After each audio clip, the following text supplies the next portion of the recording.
राम नाम को अंक है, सब साधन है सून। अंक गए कछु हाथ नहीं, अंक रहे 10 गुण। नमस्कार, मेरा नाम दुर्गेंद्र चौहान है और आप हमारा खास कार्यक्रम मंथन देख रहे हैं। मंथन आज कुछ अलग तरीके से बाबा गोस्वामी तुलसीदास की इन्हीं पंक्तियों के साथ हमने कार्यक्रम की शुरुआत की है। तुलसीदास जिनकी परिकल्पना को साध पाना हर किसी के बस की बात नहीं है। जिस तरह से बाबा तुलसीदास ने अंकों के जरिए प्रभु श्री राम के महत्व को समझाया है, कहा है कि अंकों के बिना सब शून्य है, ठीक राम नाम के बिना संसार में भी कुछ नहीं है। और यही वजह भी है कि अयोध्या को त्रेता युग की तरह उसी काल की परिकल्पना के आधार पर सजाया और संवारा जा रहा है, जिससे भगवान श्री राम के साथ ही हमारा अस्तित्व भी बना रहे। पूरा देश इस वक्त राममय है, चारों तरफ अयोध्या धाम के चर्चे हैं। राम नगरी में क्या खास है, जो श्रद्धालु पहुंचेंगे उनके लिए क्या इंतजाम है, ये सब जानने के लिए आज हम बहुत सारी चीजें इस कार्यक्रम में लेकर आए हैं और भगवान की एक झलक पाने के लिए बड़ी तादाद में लोग पहुंच रहे हैं। 22 जनवरी का इंतजार सभी को है। प्रभु की प्राण प्रतिष्ठा इस दिन की जाएगी। श्री राम भगवान को उनका जो कम से कम 500 साल की लड़ाई है, उसके बाद वो अपने घर लौटेंगे। गर्भगृह में उनकी स्थापना की जाएगी और अयोध्या को एक भव्य और दिव्य रूप दिया जा रहा है। राम मंदिर के निर्माण से लेकर रामलला की प्राण प्रतिष्ठा का सौभाग्य गोरक्ष पीठाधीश्वर महंत और यूपी के मुख्यमंत्री योगी आदित्यनाथ को मिला है। हालांकि मुख्य यजमान नरेंद्र मोदी होंगे, लेकिन अगर देखा जाए तो योगी और गोरक्ष पीठ का अयोध्या से बहुत पुराना नाता रहा है और अयोध्या आंदोलन से लेकर राम मंदिर आंदोलन से लेकर इसे अंजाम तक पहुंचाने में गोरक्ष पीठ की अहम भूमिका रही है। आइए चलते हैं यह जानने के लिए कि क्या कुछ खास रहने वाला है अयोध्या में। लेकिन जो सवाल आज इस कार्यक्रम में हम लेकर आए हैं, जो हम एक महत्वपूर्ण बात इस कार्यक्रम में करने जा रहे हैं, वो ये है कि गोरक्ष पीठ से जो रामलला का नाता क्या है, अयोध्या का नाता क्या है, ये सारी चीज़ों पर बात करेंगे योगी के राम में।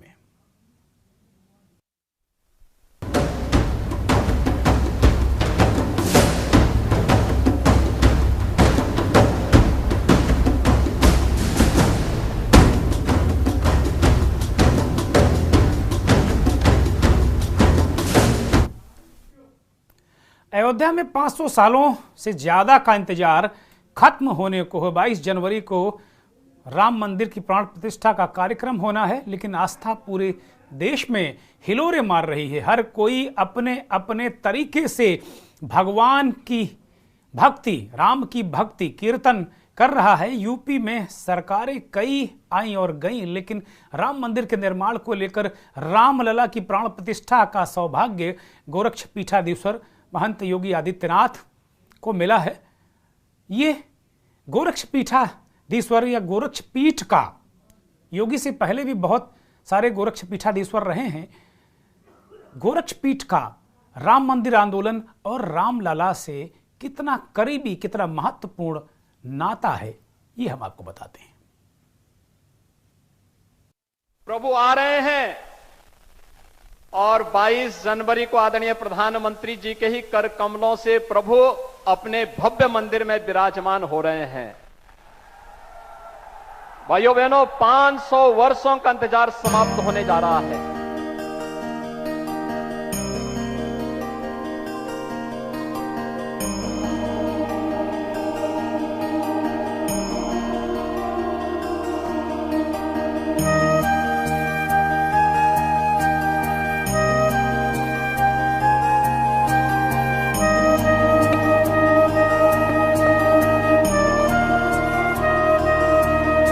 गला रुंधा है पर आंख से आंसू बहने बाकी थे। जुबां पर राम का नाम था, राम के प्रति भक्ति ऐसी कि जुबां भी ये कहते नहीं थकती कि राम आ रहे हैं। ये प्रेम 2, 4, 5 दिनों का नहीं बल्कि पूरे 500 वर्षों का है। वो 500 वर्ष जिसे गोरक्षपीठ ने जिया, देखा और महसूस किया। खैर, प्रेम तो हमने भी बहुत देखा है। एक प्रेम कृष्ण और यशोदा का देखा था, एक प्रेम राम और कौशल्या का देखा था, और एक प्रेम आज रामलला और सीएम योगी का देखा है। ये भावुक क्षण एक पीठ गोरक्ष की तीसरी पीढ़ी को मिल रहे सौभाग्य का साक्षी है। ये सौभाग्य गोरक्ष पीठाधीश्वर महंत योगी आदित्यनाथ को मिला है। राम जन्मभूमि आंदोलन पर गोरक्ष पीठ का जो योगदान रहा है उसे इतिहास कभी नहीं भुला पाएगा। ये पीठ हमेशा राम जन्मभूमि मुक्ति के लिए संघर्षरत रही। ये चौथी पीढ़ी है योगी आदित्यनाथ जी की। ये सौभाग्य कुछ लोगों को मिलता है, बिरलों को मिलता है कि जब भगवान रामलला जो हैं जब टेंट से बाहर आ रहे थे, तब यदि किसी की गोद में गए रामलला तो वो योगी आदित्यनाथ जी की गोद में रामलला को वो लेके गोद में आए थे। तो ये जो उपलब्धि है, ये जो अवसर है, ये जो सौभाग्य है, ये गोरक्ष पीठ को मिलता रहा है। और विशेष रूप से योगी जी को तो वो अवसर मिला है कि वो इतिहास पुरुष बन चुके हैं इस आंदोलन के। सच्चाई यही है कि 500 वर्षों के अथक संघर्षों और आंदोलन के बाद ये अवसर आया है। इस संघर्ष और आंदोलन में जिस पीठ ने सबसे ज्यादा संघर्ष किया और आंदोलन का पुरोधा रहा, वो गोरक्ष पीठ है। पीठ के महंत दिग्विजयनाथ ने इस आंदोलन को दिशा दी। इसके बाद महंत अवैधनाथ ने इसके लिए संघर्ष किया। इसके बाद उनके उत्तराधिकारी और मौजूदा समय में उत्तर प्रदेश के यशस्वी मुख्यमंत्री गोरक्ष पीठाधीश्वर योगी आदित्यनाथ जी ने अपने पुरुषार्थ से इसे इसके परिणाम तक पहुंचाया। इसे भाग्य और सौभाग्य ही कहेंगे कि रामलला ने खुद सीएम योगी को चुना है। 25 मार्च 2020 की सुबह शायद ही कोई भूला हो, जब सीएम योगी ने अपनी गोद में लेकर श्री रामलला को टेंट से निकालकर अस्थायी टेंट में बैठाया था। वाकई ये अवसर हनुमान जी को मिला था जब उन्होंने श्री राम को अपने कंधे पर उठाया था, या फिर 25 मार्च जब सीएम योगी ने गोद में उठाया। अयोध्या सज रही है, संवर रही है।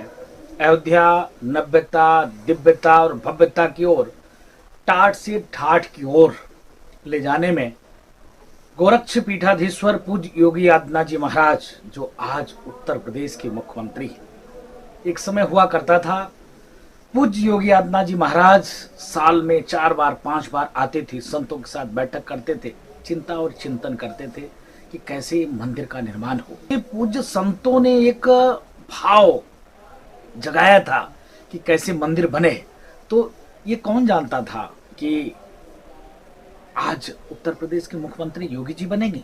लेकिन देखिए भाव उनका, उसी भाव से जिस प्रकार से दिग्विजयनाथ जी ने देखा, अवैधनाथ जी ने जो कार्य किया, काम किया, त्याग किया, तपस्या किया, संघर्ष किया, दबे कुचले शोषित वंचितों के साथ बैठकर छुआछूत को खत्म करने के लिए प्रयास किया, सहभोज करके, खिचड़ी भोज करके हिंदुओं को एकत्र किया, जगाया, जिसका परिणाम स्वरूप है कि आज अयोध्या में भव्य दिव्य नव और रामकालीन अयोध्या कैसे बनाया जाए। आप समझ सकते हो, सिर्फ मंदिर का ही निर्माण नहीं, मंदिर जो आजादी के बाद जो जश्न मनाया गया था, देश का जब आजादी हुई उस समय का जो भाव था, आज वो भाव उत्पन्न मनुष्य के अंदर कैसे हुई, भारतवासियों के अंदर कैसे हुआ, हिंदुस्तानियों के अंदर कैसे हुआ। ऐसे पूज्य अवैधनाथ जी महाराज, दिग्विजयनाथ जी महाराज और वर्तमान के मुख्यमंत्री योगी आदित्यनाथ जी महाराज ने एक भाव लोगों के अंदर जगा दिया। ठाठ से ठाठ में ले गए पूज्य योगी आदित्यनाथ जी महाराज। अयोध्या के साधु आह्लादित थे, प्रसन्न चित्त हैं, और पूरे देश में राम भक्त की तरफ से पूज्य योगी आदित्यनाथ जी महाराज को साधुवाद और ढेर सारा आशीर्वाद। आज रामलला अपने धाम में स्थापित होने जा रहे हैं। इस पूरे परिदृश्य में गोरक्ष पीठ और पीठ के संतों का अतुलनीय योगदान रहा। आज सौभाग्य का विषय है कि योगी आदित्यनाथ जी के द्वारा एक ओर जहां त्रेता युग अयोध्या पुनर्स्थापित हो रही है, और दूसरी ओर रामलला योगी जी के कर कमलों से ही अपने दरबार में स्थापित होने जा रहे हैं। स्पेशल डेस्क के न्यूज इंडिया।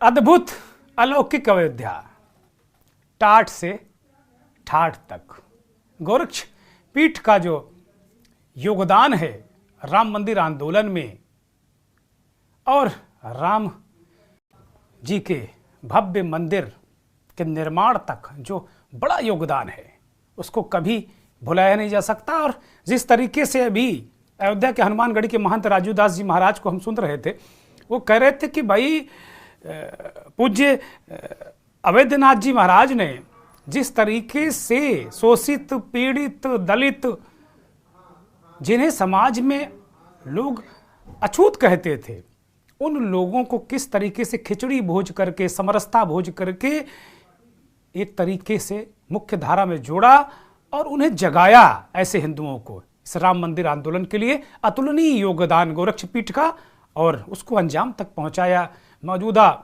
पीठाधीश्वर महंत योगी आदित्यनाथ जी महाराज ने। तो कुल मिलाकर एक बहुत बड़ा योगदान है। इस पर आज हम बहुत विस्तार से विद्वानों से बातचीत करने वाले हैं कि गोरक्ष पीठ और अयोध्या आंदोलन का, अयोध्या का और राम लला को जिस तरीके से वो तिथि भी हमने याद दिलाई 25 मार्च 2020 की, जब योगी आदित्यनाथ जी महाराज जो पीठाधीश्वर हैं गोरक्ष पीठ के और उत्तर प्रदेश के मुख्यमंत्री हैं, जब राम लला को टाट से निकाल कर ठाठ के साथ वो ले गए, अपनी गोद में उठाकर भगवान श्री राम को स्थापित किया और अब उनका भव्य मंदिर बन रहा है। गर्भगृह में 22 जनवरी को प्राण प्रतिष्ठा हो जाएगी। वो दृश्य बड़ा भावुक था। उसकी तुलना जिस तरीके से हनुमान जी ने भगवान श्री राम को अपने कंधों पर बैठाया था, उस तरीके से की गई। लोगों ने उस दृष्टि से देखा योगी आदित्यनाथ जी महाराज को। हमारे साथ मेहमानों का पैनल जुड़ा हुआ, बहुत खास मेहमान हमारे साथ इस वक्त आज जुड़ गए हैं। प्रोफेसर डॉक्टर राम नारायण द्विवेदी बहुत ही विश्व के जाने माने विद्वान हैं और BHU काशी से हमारे साथ जुड़े हैं। प्रोफेसर साहब बहुत स्वागत, बहुत धन्यवाद, बहुत आभार वक्त देने के लिए के न्यूज़ का। मानस किंकर महाराज जी हमारे साथ जुड़ गए हैं। मानस मर्मज्ञ हैं, मानस किंकर हैं वो, और राष्ट्रीय प्रवक्ता हैं विश्व हिंदू परिषद के। विश्व हिंदू परिषद का जो एक नाता रहा है गोरक्ष पीठ से, अशोक सिंघल जी हों चाहे अन्य लोग हों, जिस तरीके से महंत दिग्विजयनाथ, महंत अवैधनाथ, जिस तरीके से विश्व हिंदू परिषद ने एक भूमिका भी अदा की, वो अपने आप में बहुत सराहनीय रही है। गिरधर शर्मा हमारे साथ वरिष्ठ पत्रकार जुड़े हुए हैं। शर्मा जी बहुत स्वागत, बहुत धन्यवाद। और हरिद्वार से महंत शुभम गिरी जी महाराज हमारे साथ जुड़े हैं, धर्माचार्य हैं। महंत जी बहुत स्वागत, बहुत धन्यवाद, बहुत आभार आपका। और कमलेश कुमार जी हमारे साथ बजरंग दल के नेता हैं, जुड़ गए हैं, बहुत स्वागत, बहुत धन्यवाद। अयोध्या धाम से आप जुड़े हैं कमलेश जी। बजरंग दल का भी बहुत बड़ा योगदान रहा है इस पूरे आंदोलन में, और लेकिन निश्चित तौर पर बड़ी महत्वपूर्ण बातें आज हम करने वाले हैं इस खास कार्यक्रम में। तो जो हमने ये अपने दर्शकों को बताया कि किस तरीके से गोरक्ष पीठ का योगदान रहा है और किस तरीके से, बल्कि बहुत ही प्रमुख योगदान रहा है, और योगी आदित्यनाथ जी महाराज को ये अवसर प्राप्त हुआ है, भगवान की ही कृपा है कि भगवान टाट से निकलकर जब ठाट के साथ स्थापित करना था तो वो योगी जी की गोद में आए। मैं प्रारंभ करूंगा चर्चा को, क्योंकि बहुत ही दिव्य और भव्य अवसर है जब हम 22 जनवरी को भगवान को गर्भगृह में विराजमान होते देखेंगे। बहुत अलौकिक और अद्भुत दृश्य होगा वो। अभी से अयोध्या नगरी इस तरीके से, और जिस तरीके से आप देखते हैं ना कि योगी आदित्यनाथ जी महाराज लगातार हफ्ते में 2-2 बार, 3-3 बार, महीने में कई बार लगातार अयोध्या, सालों से वो मंदिर के निर्माण में जिस तरीके से तल्लीनता से लगे हुए हैं वो अद्भुत है। और इससे पहले भी जैसा अभी वरिष्ठ पत्रकारों ने बातचीत की, धर्माचार्यों ने बताया कि किस तरीके से जब वो मंदिर आंदोलन चल रहा था तो वो महीने में 3-4 बार, 5 बार अयोध्या जाते थे, संतों से विचार विमर्श करते थे, बैठकें करते थे, बहुत अगुवाई उन्होंने उस आंदोलन में बहुत प्रमुख भूमिका भी अदा की। प्रोफेसर राम नारायण द्विवेदी भी हमारे साथ जुड़े हुए हैं। मैं चर्चा की शुरुआत मानस किंकर जी महाराज से करूँगा। मानस किंकर जी महाराज, मैं आपके पास आ रहा हूँ। आपको मैं आज मानस मर्मज्ञ के रूप में ज़्यादा योगदान की अपेक्षा आपसे करता हूँ। महाराज जी, जो गोरक्षपीठ का योगदान है अयोध्या आंदोलन में और मंदिर के निर्माण तक, ये अपने आप में बहुत महत्वपूर्ण योगदान है, इसमें कहीं कोई संदेह नहीं है। इसको आप किस तरीके से देखते हैं? कोई आपके पास उदाहरण, कोई ऐसा दृष्टांत, कोई ऐसी चीज़ें? आज मैं इसी तरीके की बातें सभी से करूंगा, इस तरह की अपेक्षा मेरी है। महाराज जी, किंकर जी महाराज। सिया राम। जय सिया राम। सभी दर्शकों और सभी पैनल में बैठे हुए सभी महान भावों को सादर सीताराम। देखिए, आपने बड़ी महत्वपूर्ण बात उठाई है और आप दुर्गेंद्र जी, जैसा कि आपका नाम है वैसे ही बात भी बहुत उच्च स्तर की लेकर आए हैं। परमात्मा का जो स्वरूप है, जिसको कोई जानता नहीं है, कोई देखा नहीं जी, परंतु भक्तों के अनुकूल, उनकी इच्छा के अनुसार प्रभु अपना अवतार लेते हैं। और परम सत्ता जब जब अवतार ली है जी, तब बाबा विश्वनाथ किसी न किसी स्वरूप में अवश्य आए हैं जी, क्योंकि महादेव आदिदेव और समस्त सृष्टि के पालनकर्ता, जनक और विनाशकर्ता, तीनों पावर निहित है भगवान शिव में जी। शिव ने भी परम सत्ता से कहकर वादा किया है कि जब जब धरती पर धर्म की स्थापना करने के लिए वो परम सत्ता रूप में आएगी, चाहे बामन बने, कमठ बने, पीठ, चाहे मत्स्य अवतार लें, चाहे परशुराम बने, चाहे राम बने, जिस भी रूप में आएंगे परमात्मा जी, बाबा विश्वनाथ सदैव आए हैं जी। तो जब अयोध्या के इस प्रकरण पर जो 550 साल से आक्रांताओं ने अवैध तरीके से सनातन को नीचा दिखाते हुए और जितना येन केन प्रकार कर सके उतना किया, प्रताड़ित किया। और याद होगा जिस समय बाबर आया है पढ़ने के लिए नमाज बाबरी मस्जिद घोषित करने, उस समय पंडित देवी दीन पांडे मुख्य पुजारी थे जी। और देवी दीन पांडे तब तक परकोटे पर खड़े रहे जब तक कि उनको उड़ा नहीं दिया गया। बोले मेरे जीते जी बाबर नहीं घुस सकता जन्मभूमि में जी। और छोटी सी बेटी 7 साल की थी उनकी, पंडित देवी दीन पांडे को बाबर ने तोप से उड़ाया और छोटी सी बेटी राम जी के विग्रह को गोद में लेकर सरयू जी में उतर गई जी।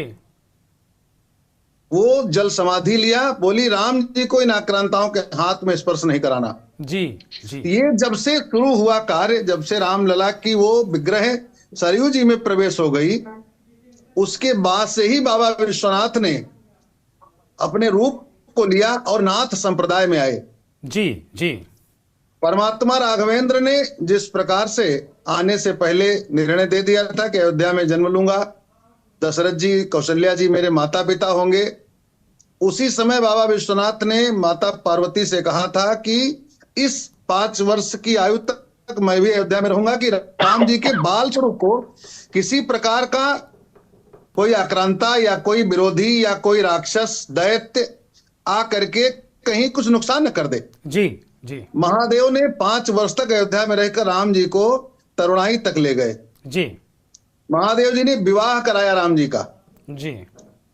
जो धनुष शिव का तोड़ने की कथा आती है जी, तो गोस्वामी जी लिखते हैं राम चाहे शंकर धनु तोड़ा।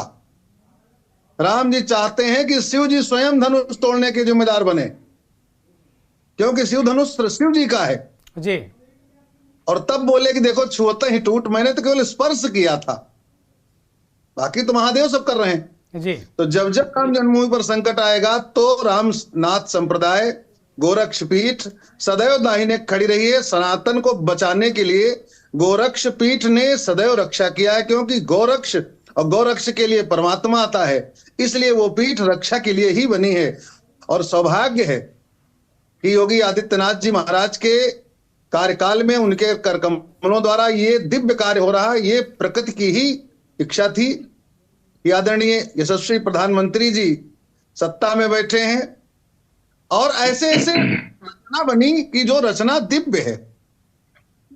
राम जी ने जब स्थापना किया तो पहले बानर भालुओं का राज्य स्थापित किया, बाली के आक्रांत से हटाकर सुग्रीव को बसाया, विभीषण को राजा बनाया जी।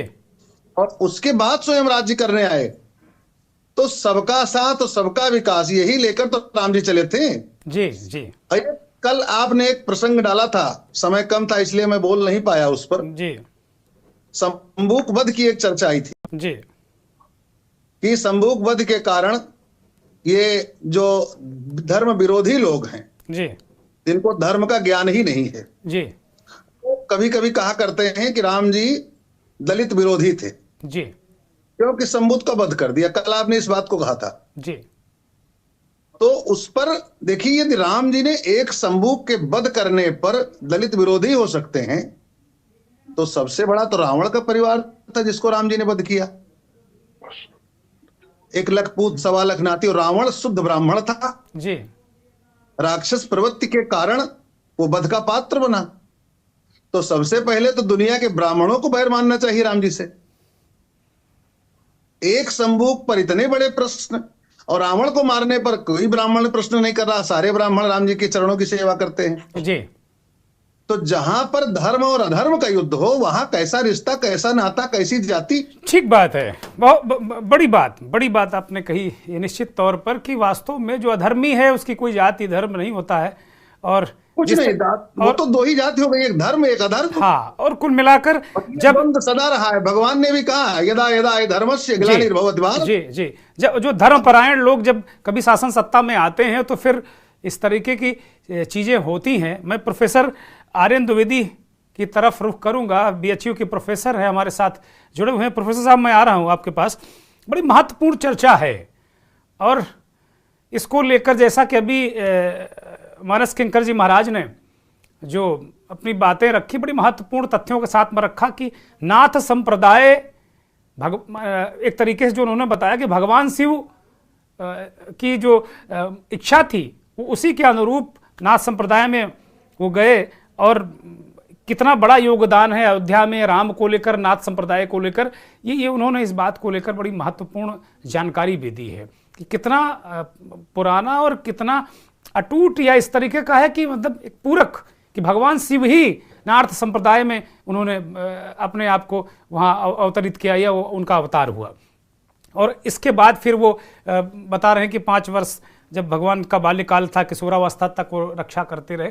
तो कुछ और प्रसंग अगर आपको याद आ रहे हो, कहीं कोई आपके लिखने पढ़ने में कहीं चीज़ें आपको आई हों कि गोरक्षपीठ को लेकर हम चर्चा आज कर रहे हैं कि राम मंदिर आंदोलन में बड़ा योगदान रहा है, और जिस तरीके से अभी किंकर जी महाराज ने बताया कि भाई जब यही बता दिया कि भगवान शिव ने ही अवतार लिया और नाथ संप्रदाय में इधर आ गए तो बहुत सारी चीज़ें तो अपने आप ही साफ हो गई।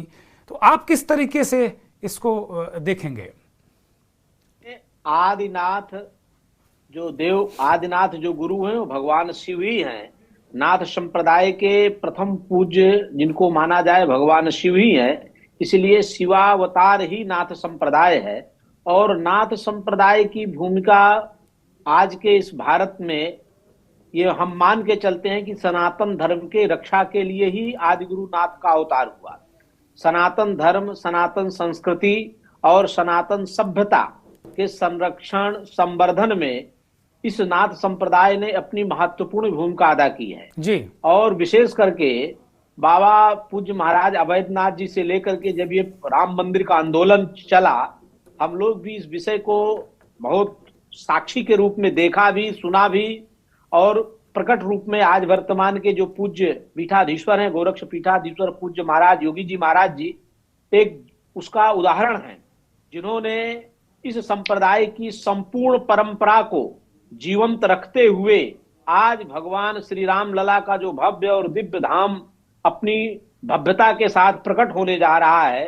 तो इन्हीं के कर कमलों की जो स्वरूपता है, जो आपने जैसा अभी चर्चा किया कि मार्च में जब वो राम लला को अपने गोद में लेकर निकले थे तो पूरे देश के लोगों से अश्रुधारा बह रही थी नेत्रों से कि आज ये दिन देखने को हम लोगों को मिला, और ये अवसर पूज्य महाराज जी के हाथों से हुआ, योगी जी महाराज जी के हाथों से हुआ जी। और महाराज जी परंपरा के बहुत बड़े संपोषक हैं, वाहक हैं, और ये नाथ संप्रदाय हमेशा संघर्ष किया सनातन धर्म के लिए। ये कमरों में बैठ करके साधना, आराधना और उपासना तो किया ही है, लेकिन जरूरत पड़ी है तो संघर्ष से भी पीछे नहीं हटा ये संप्रदाय के संत लोगों ने।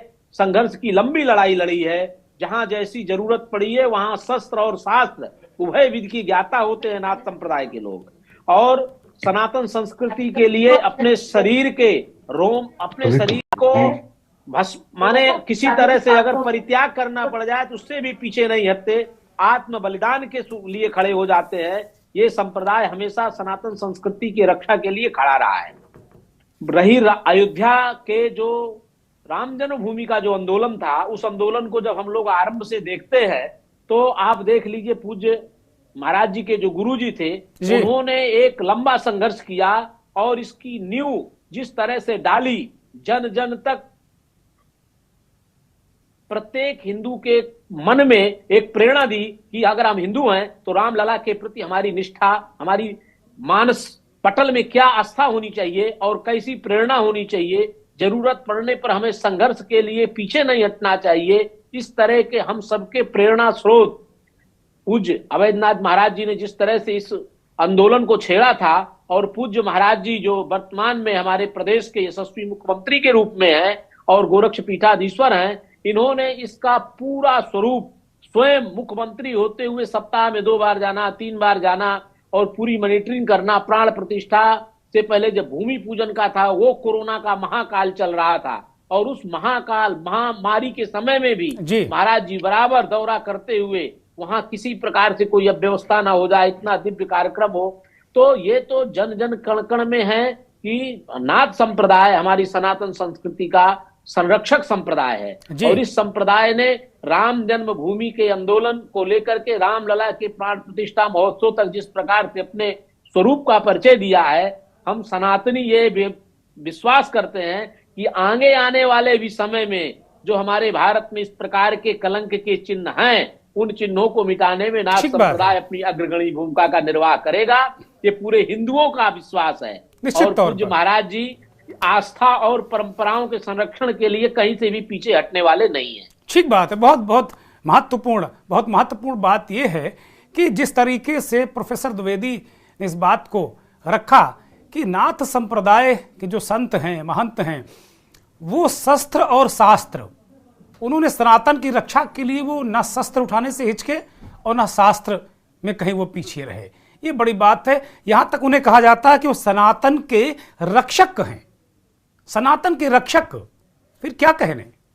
एक ब्रेक ले रहा हूं और ब्रेक के बाद अयोध्या धाम में क्या कुछ है उसके भी दर्शन आपको हम कराएंगे। आप देख रहे हैं के न्यूज, खबरों का सारथी।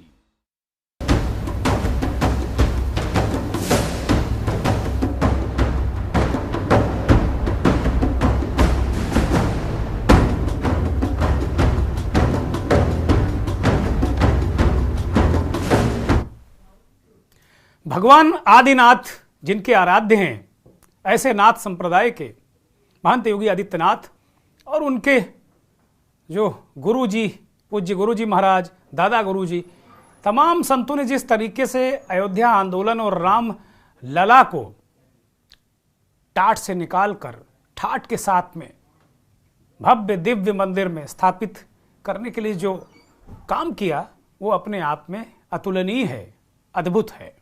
हम आज इसी पर अपना एक खास कार्यक्रम मंथन कर रहे हैं। ब्रेक से पहले प्रोफेसर आर्यन द्विवेदी बीएचयू के प्रोफेसर हैं, उन्होंने बहुत सारे पहलू उन्होंने बताए नाथ संप्रदाय के और गोरक्षपीठ को लेकर। मैं महंत शुभम गिरी जी महाराज को चर्चा में शामिल करता हूं, हरिद्वार से जुड़े हुए हैं। शुभम गिरी जी महाराज, जिस तरीके से अभी बाकी वक्ताओं ने इस चीज को तस्दीक किया और शस्त्र और शास्त्र का जिक्र किया कि बहुत सारे जो संत महंत हैं वो तपस्या करते हैं, तपस्या में लीन रहते हैं, उनका अपना माध्यम है। लेकिन नाथ संप्रदाय के बारे में इस तरीके से अभी विद्वत जनों ने बखान किया कि वो शस्त्र और शास्त्र दोनों से उन्होंने सनातन की रक्षा की, और सनातन की रक्षा शायद जो हो पाई है वो उसमें बहुत बड़ा योगदान, या ये यूँ कहिए कि नाथ संप्रदाय के जो संत महंत उनका बहुत बड़ा योगदान रहा है। शुभम गिरी जी महाराज। प्रणाम। आदिदेव महादेव आप सभी की मनोकामना पूर्ण करे। सादर प्रणाम। और दुर्गेंद्र जी जिस प्रकार से हमारे रामचरितमानस के मर्मज्ञ थे गुरुदेव, और बीएचयू से जो महामना पंडित मदन मोहन मालवीय जी के द्वारा स्थापित है, संस्कृत के विद्वान हैं, मैं गुरुजी को भी प्रणाम करता हूं क्योंकि मेरे गुरुजी है। तो मैं आप लोगों से आग्रह करता हूं मान्यवर कि धर्म सम्राट स्वामी करपात्री जी महाराज जी ने भी इसकी लड़ाई लड़ी। उन्होंने अखिल भारतीय राम राज्य परिषद की स्थापना की थी, जो एक राजनीतिक दल था, और सन 1952 में 3 सांसद की सीट थी। योगी आदित्यनाथ जी के गुरु महंत दिग्विजयनाथ और महंत दादा गुरु, उसके बाद महंत दिग्विजयनाथ, फिर योगी आदित्यनाथ जी आए। तो राम लला का अवैधनाथ, महंत अवैधनाथ जी, दिग्विजयनाथ जी, अवैधनाथ जी, फिर आदित्यनाथ जी जी। हाँ, अभी उनके गुरु जी अवैधनाथ जी थे, तो उसके बाद योगी आदित्यनाथ जी थे आए। मतलब उन्होंने अब उत्तर प्रदेश के मुख्यमंत्री भी है, और ये अच्छा सौभाग्य की बात है कि 500 साल का जो हम लोगों ने संघर्ष किया, और 500 साल में जो रामलला का मंदिर बना है, ये मंदिर के लिए अगर सन 1990 में जो भारतीय जनता पार्टी थी, लाल कृष्ण आडवाणी जी को जो प्रेरणा दी थी, स्वामी वामदेव जी महाराज जी ने दी थी, और जगत गुरु स्वामी निशिलानंद सरस्वती जी महाराज जी ने आडवाणी जी को प्रेरणा दी, और स्वामी वामदेव जी ने उनकी रथ यात्रा शुरू की। और उस रथ यात्रा से इतना फायदा हुआ कि आज भारतीय जनता पार्टी सत्ता में है। लेकिन मैं राजनीतिक के विषय में नहीं आना चाहता, क्योंकि अयोध्या का विकास हो, रामलला का मंदिर बने, रामचरितमानस के एक संग्रहालय बने, और अयोध्या के साथ साथ वहां की भव्यता, वहां की दिव्यता और त्रेता युग की तरह राम राज्य स्थापित हो। एक गुरु ग्रंथ साहिब ग्रंथ है, उसमें भी 5,500 बार राम जी का नाम लिया गया है, और गुरु गोरखनाथ जी का भी नाम लिया गया है। और एक ही मतलब कि जिस प्रकार से राम मंदिर की जो दिव्यता दिखी जाए, राम मंदिर के साथ साथ वहां पर गंदगी का स्रोत ना हो, राम मंदिर के साथ साथ वहां पे राम वाल्मीकि रामायण के विद्यालय बने, संस्कृत का विद्यालय बने, विश्वविद्यालय बने, गौओं के लिए बहुत सारे शुभम गिरी जी महाराज, बहुत सारे काम अभी हो रहे हैं वहां, दिव्य भव्य। लेकिन आज हम एक जिस तरीके से सभी संतों महंतों का योगदान है, इसमें कहीं कोई उसको अमिट है, कोई मिटा नहीं सकता है, लेकिन जिस तरीके से, जिस तन्मयता से, जिस सारी चीज़ों को लेकर योगी आदित्यनाथ जी महाराज और उनके जो पूर्वज रहे हैं, उन्होंने जिस तरीके से एक अलख जगाई, लो जगाई, वो अपने आप में बहुत महत्वपूर्ण है। मैं बजरंग दल के जो हमारे साथ सहयोगी जुड़े हुए हैं, साथी बजरंग दल के नेता हैं अयोध्या से कमलेश कुमार दुबे जी, मैं आपके पास आता हूँ। बजरंग दल के जो उस वक्त आंदोलन बिल्कुल चरम पर था, उस वक्त भी बजरंग दल की अपनी एक भूमिका थी। योगी आदित्यनाथ जी उस वक्त बिल्कुल अत्यंत तरुणाई से निकलकर युवा अवस्था में थे, और वो अयोध्या में ही लगातार आंदोलन में सक्रिय थे अपने गुरुजी महाराज के साथ साथ में। किस तरीके से गोरक्षपीठ और अयोध्या आंदोलन और जो रामलला का भव्य दिव्य मंदिर निर्माण हुआ है, उसको लेकर किस तरीके से आप देखते हैं जो गोरक्षपीठ की भूमिका को? मैं कहना चाहूंगा कि स्वर्गीय महंत अवैधनाथ जी का बहुत बड़ा सहयोग रहा है। बजरंग दल के हमारे विनय कटिहार जी, जो यहाँ मुख्य भूमिका में थे अयोध्या में, मैं एक छोटा सा कार्य करता हूं। मैं इस समय सरयू घाट पे हनुमान जी की सेवा करता हूं, सरयू मां का दर्शन करता हूं।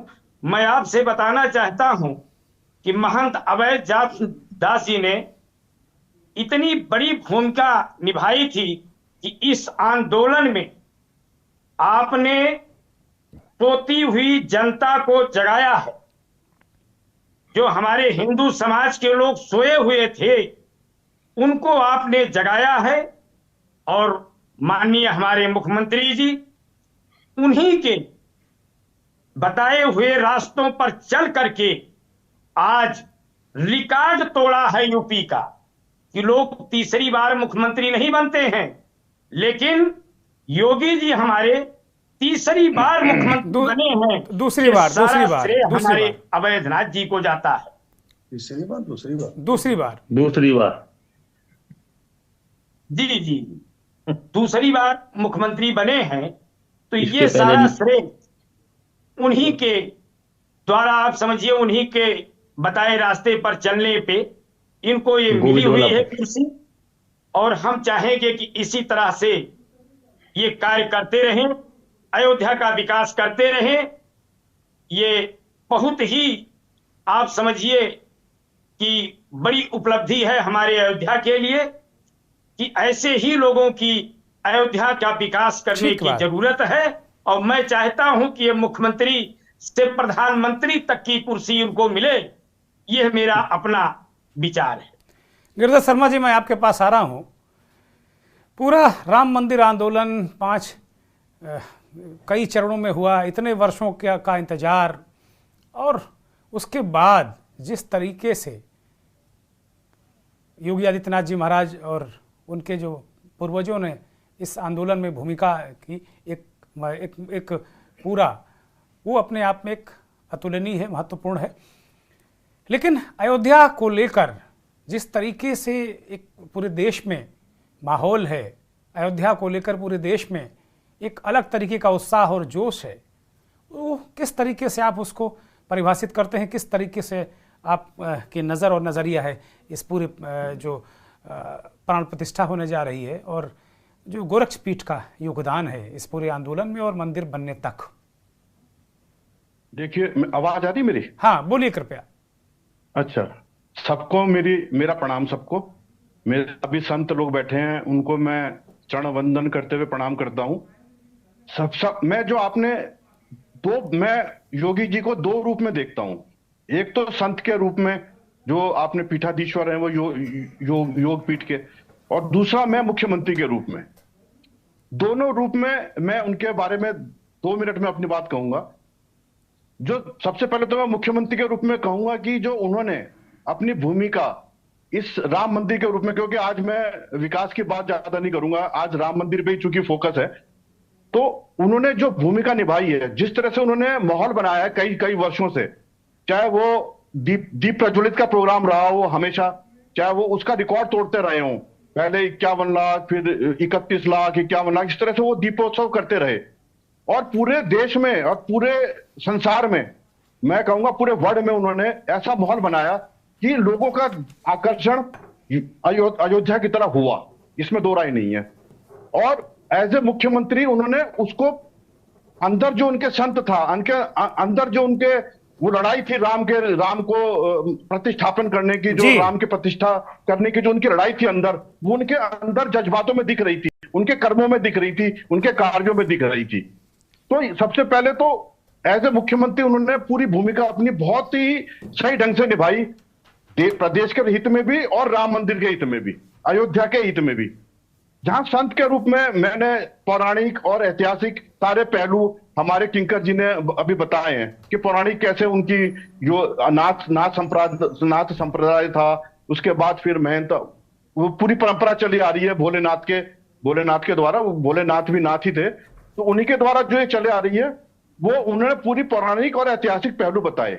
मैं एक संत के रूप में उनके लिए जरूर 2 चौपाई जरूर कहना चाहूंगा जी कि संत विशुद्ध मिली है जेही, राम कृपा करी चित वही जेही, अब मोहि भरोस हनुमंता, बिनु हरि कृपा मिले ही नहीं संता। अगर हमें आज संत के रूप में मैं उन्हें कहूं, तो वो भी राम का ही उन्हें आशीर्वाद है, उन्हें भोलेनाथ का ही आशीर्वाद है कि वो एक संत के रूप में होते हुए भी उन्हें गद्दी मिली।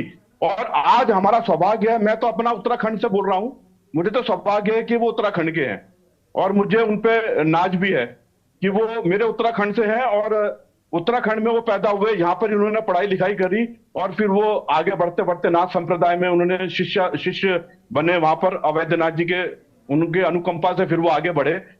और राम की लड़ाई, जैसा आपने बताया कि टाट से लेकर ठाट तक, जो टाट की लड़ाई, वो टाट पे ना रहे, इसकी लड़ाई पूरे वो करते रहे, उनके गुरु करते रहे, अवैधनाथ जी करते रहे। और आज ठाट की लड़ाई कैसे ठाट पे बैठे हमारे राम, कैसे वो भव्य जो विराट स्वरूप है राम का, जो राजा राम कहलाते हैं, उसको वो प्रतिष्ठापित करने में लगे हुए हैं। वो ठाट जो आपने बोला, ठाट से ठाट तक, वो ठाट का अगर स्वरूप आज अगर कोई दे पा रहा है तो योगी आदित्यनाथ जी उसे दे रहे हैं, इसमें दो राय नहीं है। और उसमें मोदी का भी बहुत मोदी का तो खैर, चूंकि मोदी जी जब उसमें गए थे, उन्होंने कहा था आडवाणी जी के साथ पहले जब गए थे वहां पर, तो उन्होंने कहा था मैं तब आऊंगा जब राम मंदिर कि बिल्कुल वो क्लियर हो जाएगा कि राम मंदिर बन रहा है। तो अब दोबारा, जैसे उन्होंने पहले भी गए उसमें, और अब वो इसमें भी जा रहे हैं प्राण प्रतिष्ठा में। तो एक पूरा माहौल, ये कब होता है? ये तभी होता है ना जब राम की कृपा होती है। तो कहते हैं कि कोई यही वही जो राम रचि राखा, वो करी तर्क बढ़ा वही शाखा। अब इसमें तर्क की जरूरत ही नहीं रह गई। कुछ लोग वितर्क कर रहे हैं। मैं कह रहा हूं ये राम की कृपा से हो रहा है, इसमें आप दिमाग में लड़ाइए। ये कृपा ही राम की है कि जो वो खुद अपना मंदिर, अपने जो दूसरों को घर देते हैं, वो अपना घर बनवा रहे हैं। माध्यम उन्होंने योगी को चुना, वो पात्र होंगे इस बात के।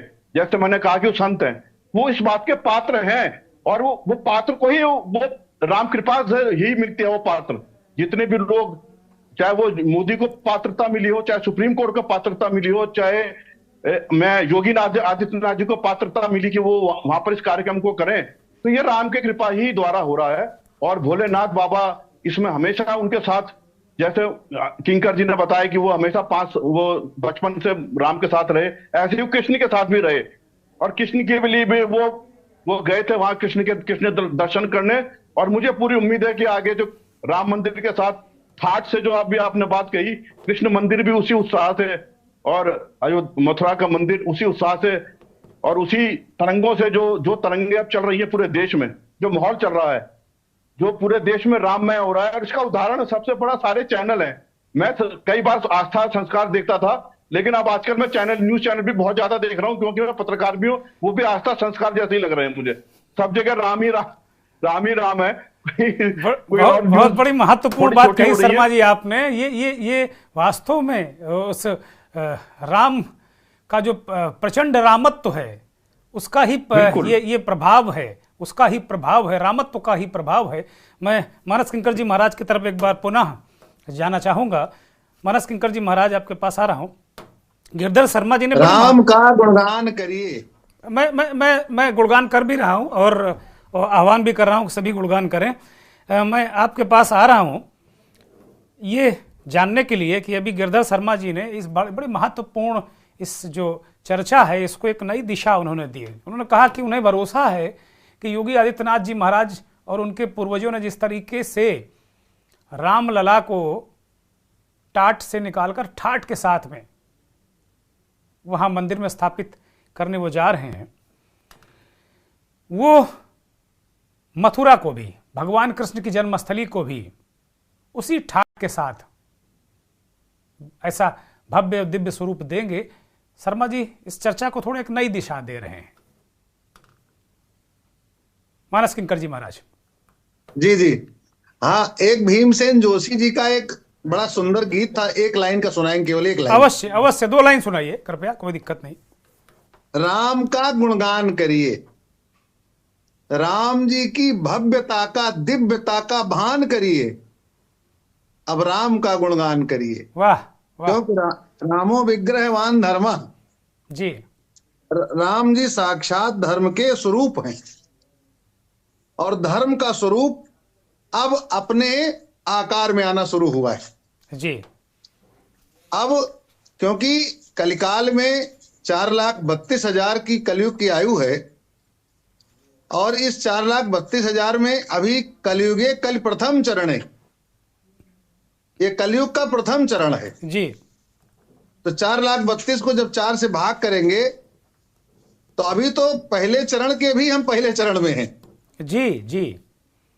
और जिस तरह जितनी जल्दी अत्याचार ज्यादा बढ़ता है उतनी जल्दी परमात्मा आता है, ये सब युगों युगों की कथा है जी। तो जो विधर्मी, अत्याचारी, पापाचारी, भ्रष्टाचारी, दुराचारी ये अपने अपने कार्य कर रहे हैं, भगवान कोई धर्म सत्ता को प्रतिस्थापित करने में इनका भी श्रेय है जी। और गोस्वामी बाबा कहते हैं कि बहुरी बंद खल गन सतिभाए, इनकी भी वंदना करिए कि जे बिनु काज राबदा ही नोबाए, लेना न देना, लेकिन वो भी इसमें कुछ ना कुछ ताक झांक कर रहे हैं जी। क्योंकि जो धर्म सत्ता है तो सदैव धर्म सत्ता के नियंत्रण में राज्य सत्ता रही है जी। और वो चाहे, और एक बात और आपको बताएं दुर्गेंद्र जी, पूरी सृष्टि में 1,95,85,53,124 वर्ष की सृष्टि है। जी। और इस सृष्टि में सर्वाधिक अगर कहीं से शासन हुआ है तो अयोध्या है। जी, बड़ी महत्वपूर्ण जानकारी है ये, दर्शकों के लिए बड़ी महत्वपूर्ण से जानकारी लेकर के जी राजा राम के वंश तक जी 67 पीढ़ियां हैं जी। सर्वाधिक सत्ता और जिस तरह धर्म की स्थापना अयोध्या के राज सिंहासन से हुई, इतनी संसार में पूरे 9 खंडों में कहीं नहीं हुई। जी। इसीलिए प्रत्येक जगह पर एक शब्द आता है कि राम राज्य। जी। बड़ा प्रचलित शब्द है, बड़ा प्रचलित शब्द है महाराज जी। जो विधर्मी है, जो नहीं जानते, वो भी कहते भाई राम राज्य। और एक समय था कि भाजपा की सरकार थी, नाम नहीं लेंगे मुख्यमंत्री जी का, लेकिन जो चर्चाएं हुई तो समाज में विधर्मी लोग कह रहे थे कि काजू भुना हुआ प्लेट में और क्या गिलास में उतरा है रामराज विधायक निवास में जी। तो इस तरह के विधर्मी लोग बात किया करते हैं। लेकिन जो बात आपने आज विषय रखा कि गोरक्ष पीठ की भूमिका, जी। गोरक्ष साक्षात नाथ संप्रदाय, नाथ अर्थात स्वामी। जी। राम जी के स्वामी हैं बाबा विश्वनाथ जी, और वो नाथ संप्रदाय है जी। इसीलिए बार बार राघवेंद्र कहते भी हैं जी कि जब तक बिल उछल विश्वनाथ पदनेहु राम भगत कर लक्षणेहु। राम जी का भक्त वही हो सकता है जो बाबा विश्वनाथ का प्रेमी है जी। और बाबा जिस प्रकार जिस समय हमारे मुख्यमंत्री योगी आदित्यनाथ जी राम जी को गोद में लेकर चल रहे थे तो दृश्य दिख रहा था कि जब राम लला का प्राकट्य हुआ अयोध्या में जी, माता पार्वती छुपकर आई जी और अंदर रहती थी, छुपकर थी, कौशल्या मैया से छुपकर राम जी की सेवा कर रही थी। वाह। और बाबा मदारी के वेश में बाहर आए। अद्भुत अद्भुत। तो कौशल्या मैया जब दिखाने चली बाबा की जिद पर तो राम जी को गोद में लेकर बाबा विश्वनाथ ने श्रृंगीनाथ किया था अयोध्या में और राम जी पर आने वाली सारी बलाओं को एक साथ लिया था। जी जी जी। अर्थात धर्म पर आने वाले समस्त संकटों की रक्षा जो करता है उसका नाम नाथ संप्रदाय है। धर्म पर कभी भी कोई भी प्रहार होगा तो बाबा विश्वनाथ कभी राजा नहीं बनना चाहे जी। धन धन भोलेनाथ, कौड़ी नहीं खजाने में, दुनिया को घर देते फिरते आप बसे वीराने में। जी जी जी जी जी। लेकिन बाबा चाहते हैं कि जो राजा हो वो धर्म हो, साक्षात धार्मिक हो, साधक हो, समाज का सेवी हो, समाज का सर्वस्पर्शी हो, समाज का समरसता दाता हो, कहीं भी भेदभाव ना हो। ये राम जी ने किया, इसलिए महादेव सदैव राम जी की रक्षा करते हैं। ठीक। और जब तक महादेव की रक्षा सदा राम जी की, और राम जी धर्म के साक्षात प्रतिमूर्ति हैं। ठीक बात है, ठीक बात। मैं अब समय है महाराज जी, चूंकि आवाज का वक्त मुझे लगता है लगभग समाप्ति की ओर, अगर कुछ और 1-2 शब्द कुछ कहना हो तो आप कंप्लीट करें कृपया। बस यही कहना है कि सारे दर्शक लोग, सभी लोग अभी चेत जाएं और जो विरोध मान रहे विरोध छोड़कर राम जी के साथ हो जाएं। ठीक बात है। मैं प्रोफेसर द्विवेदी की तरफ अब रुख करूंगा। प्रोफेसर द्विवेदी आपकी तरफ आ रहा हूं और ये कार्यक्रम की अंतिम टिप्पणी होगी आपकी। अभी जिस तरीके से किंकर जी महाराज ने कहा कि धर्म सत्ता के नियंत्रण में ही राज सत्ता सफल और अच्छी होती है, तो वो सब कुछ परिलक्षित होता दिख रहा है। कम से कम अनम्यूट करिए कृपया, हम सुन नहीं पा रहे हैं आपको। हमारे शास्त्रों में और आकर ग्रंथों में इस बात का उल्लेख है कि राज सत्ता जो है धर्म सत्ता के यदि अधीन कार्य करती है तो राज सत्ता अपने प्रमुख दायित्वों का सम्यक निर्वहन करते हुए राज्य का, राष्ट्र का समग्र विकास करती है।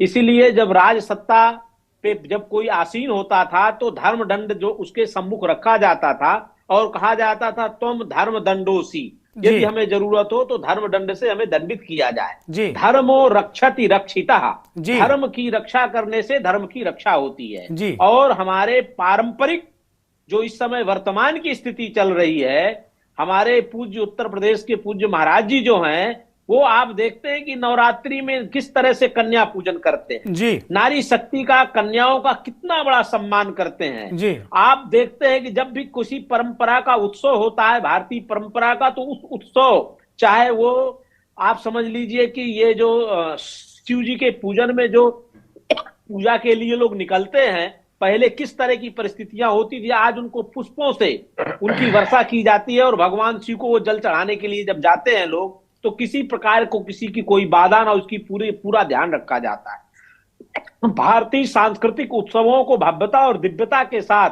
मनाने की जो परंपरा हमारी पहले से रही है, उत्तर प्रदेश पहला प्रदेश है जहां किसी भी प्रकार का, जब से पूज्य महाराज जी मुख्यमंत्री बने, कभी किसी की ने जरूरत नहीं की कि किसी प्रकार का कोई दंगा करके दिखा दे। ये नाथ संप्रदाय का आत्मबल है।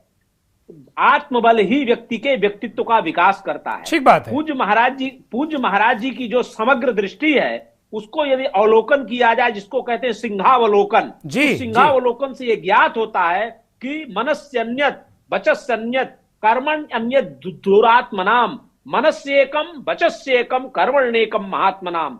मन वचन वाणी से महाराज जी एक हैं, इसीलिए उनके अंदर जो नाथ संप्रदाय का ओज है, जो साधना है, जो अपने परंपरा के द्वारा प्राप्त जो वैभव है ज्ञान का, वो ज्ञान वैभव के कारण राष्ट्रीय चेतना का एक संचार कर दिया है, जागृति कर दिया है। बिल्कुल, बड़ी महत्वपूर्ण, बहुत महत्वपूर्ण बात प्रोफेसर द्विवेदी ने कही। हमारे साथ वरिष्ठ पत्रकार गिरधर शर्मा जी कुछ कहना चाह रहे थे, फिर मैं कार्यक्रम को खत्म करूंगा। शर्मा जी बोलिए। ये कहना चाहता कि मैं अभी 3 से 3 वर्ष पूर्व योगी जी के किसी के माध्यम से किसी के साथ योगी जी के घर गया था लखनऊ में जी, कालिदास मार्ग पर। तो जब मैं उनके घर गया तो मैं आश्चर्यचकित रह गया कि जो उनका कमरा जहां वो रहते हैं, वहां सिर्फ एक कमरा था और उस कमरे में तख्त पड़ा हुआ था, उस पर पीले रंग की एक चादर बिछी हुई थी और एक छोटी सी लकड़ी की अलमारी थी जिसमें कि उनके पीले रंग के वस्त्र, एक तौलिया पीले रंग का और एक पीले रंग, इसके अलावा वहां कुछ नहीं था। तो वहां पर भी वो ऋषि परंपरा को अपनाए हुए हैं। वही कह रहे हैं सभी लोग, यही बात कह रहे हैं ना कि साधक के रूप में रहते हैं वो, और इसीलिए बहुत सारी चीजें उन्हें प्राप्त हैं। सभी मेहमानों का बहुत बहुत धन्यवाद, बहुत बहुत आभार। मानस किंकर जी महाराज, गिरधर शर्मा जी देखा, उनका भी बहुत आभार, बहुत धन्यवाद।